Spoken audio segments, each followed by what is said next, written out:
Donc voilà, c'est parti pour le hop où je vais vous montrer en même temps le geste et en même temps la dynamique corporelle.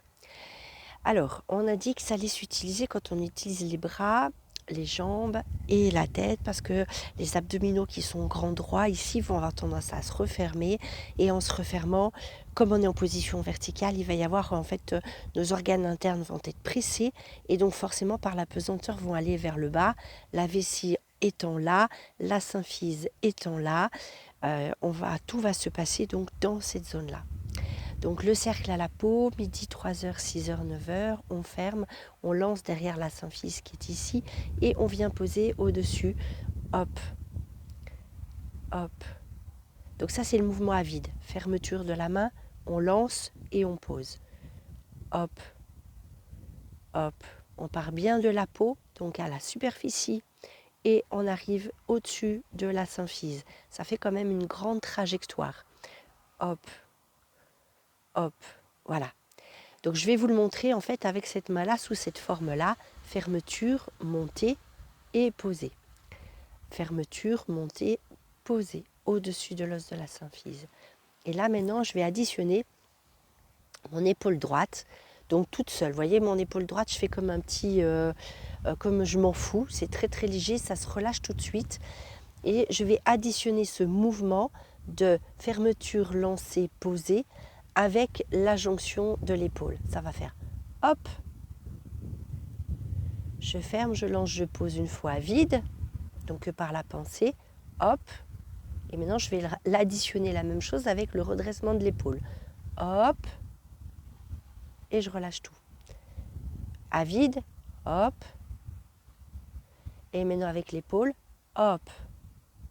Donc mon cerveau, si je suis très mentale, va avoir tendance à se mettre très vite sur l'épaule et à vouloir très directive avec l'épaule, et c'est pas du tout ça qui m'intéresse.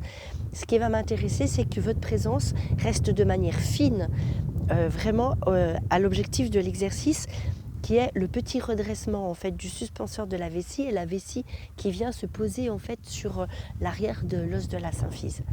Donc fermeture, lancer, poser. Hop, et maintenant avec l'épaule, hop. 3 fois de suite, hop, hop.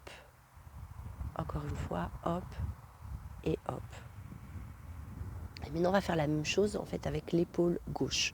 Je vais vous montrer donc simplement avec ma main droite. Fermeture, lancer, poser. Donc hop, et je dis hop à chaque fois pour être sûr que mon cerveau a enregistré que tout effort, qu'il soit externe ou interne, c'est toujours du redressement du périnée. Et maintenant je vais lier avec cette épaule-là. Hop. Et j'observe quoi? Est-ce que c'est parti synchrone? C'est-à-dire, est-ce qu'au moment où j'ai fermé mon périnée et que j'ai commencé à redresser pour pouvoir avant de poser ma vessie, est-ce que mon épaule a suivi en même temps, ou est-ce que c'est mon épaule qui dirige, ou est-ce que c'est mon périnée qui est arrivé et mon épaule qui a oublié de se redresser? Donc tout ça, vous inquiétez pas, au début c'est normal. Ça va être souvent décalé.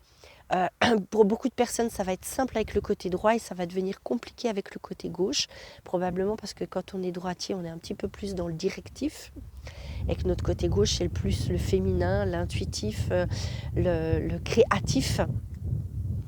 Mais avec de l'entraînement, vous allez pouvoir, bien évidemment, à ce que ça fonctionne aussi bien à droite qu'à gauche. Et notre objectif, c'est d'avoir notre repère, on va dire tampon. C'est-à-dire que quand je ferme, je lance et je pose, au bout de quelques jours, je vais avoir une sensation vraiment de quelque chose qui se redresse et qui se pose. Avec ce petit sentiment ici, qu'il y a comme une petite pince qui s'installe au moment où la vessie se pose. Et ça va être mon repère, où je vais attendre ce repère-là quand je vais venir travailler avec mon épaule, qu'elle soit droite ou gauche. Donc fermeture, lancer, poser, ça c'est mon repère de tonicité normale. Et je vais demander la même chose en fait quand je vais travailler mon épaule. Simplement bien sûr qu'au démarrage, j'aurai rarement la même chose. Mais avec les jours passants, j'attends à ce qu'il y ait quelque chose qui soit identique, répétitif.